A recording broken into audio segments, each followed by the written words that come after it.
So now back in the Analytics Studio, we're at the project summary screen. And we can see we have a new pipeline, which we created in the notebook, and it has one knowledge pack.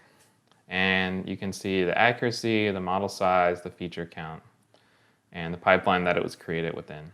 So first thing I'm going to do is I'm going to click on the Explore tab. On the feature summary page, you can see visualizations for different aspects of your pipeline.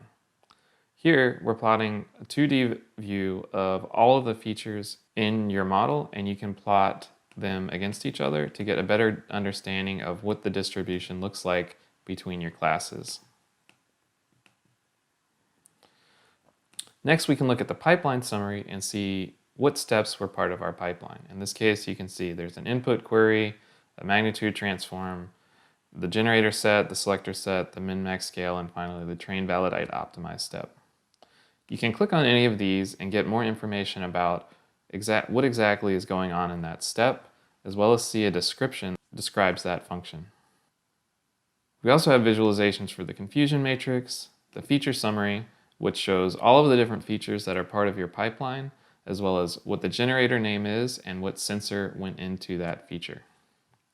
And finally, the model summary, which gives us some information about what classifier was being used. After that, we're going to go ahead and jump to testing the model. We labeled a number of the data set as test. And so that's what we're going to test against right now. So to do that, I'm going to add the filter test and select all of these and ask it to compute the summary for these test files.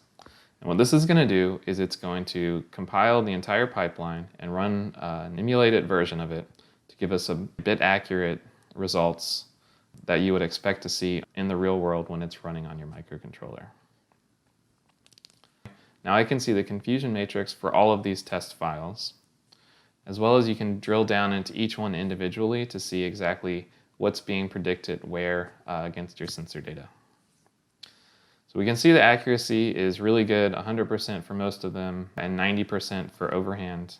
So if we want to look and see what's going on there, we can see that overhand and unknown have some confusion.